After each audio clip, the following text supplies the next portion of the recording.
Hey, my name's Larry Williford again, and I'm come to you as a father first, as a coach, ex-coach, as a member of the neighborhood, and I just wanted to ask police chief, and I hope you get that job, that why haven't Richmond grasped GVI, group violence intervention, as a strategy to help solve some of the gun violence in the area?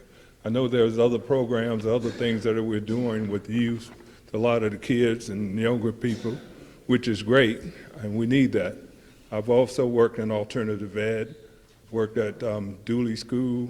I retired from the Georgetown School in Hanover County, and I've worked in juvenile detention, so I know what we need with the kids. And I taught conflict resolution, character education, trying to deal with a lot of our kids, our youth, and trying to teach them how to deal with their anger, how to handle conflicts. And so I know those kind of programs are great, but I also know that the people who are committing gun violence in our city, it's not our youth. It's there's, I think there's around the age of, Chief, you can help me with that.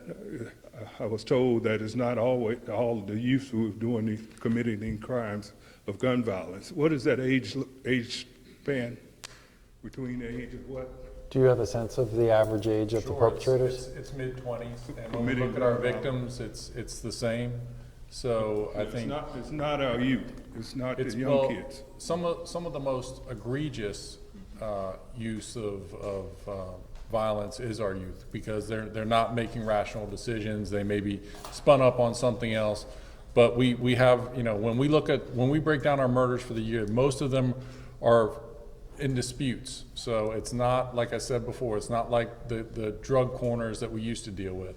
But we also have a lot of domestic murders. So we have individuals who are engaged in a relationship, and it ends in tragedy.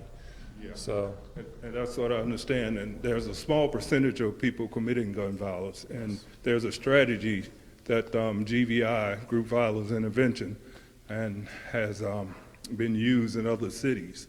Yes. Even in Hopewell has adopted it.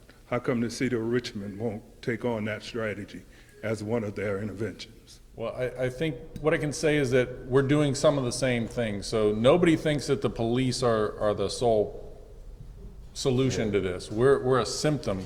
We're a Band-Aid at the end of the cycle, but there's so many private organizations that are already working towards that.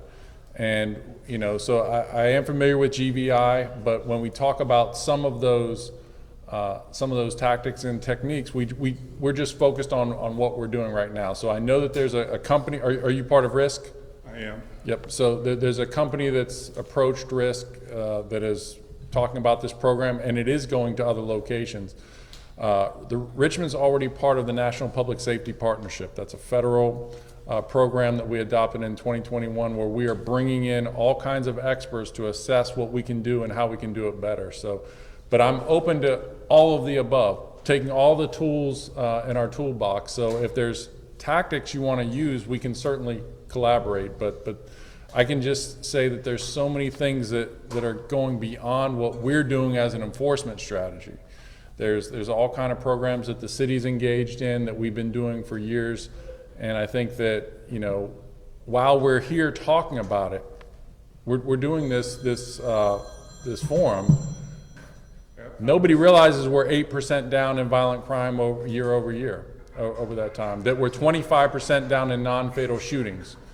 That we had 33 murders this time last year, and we're at 37, which is an increase, but it's not the shocking increase we saw in 2021. So I think the plan that we're having is having an effect, and what I need to do is continue to work towards that and partner with anyone who's willing to partner with us. We'll do that.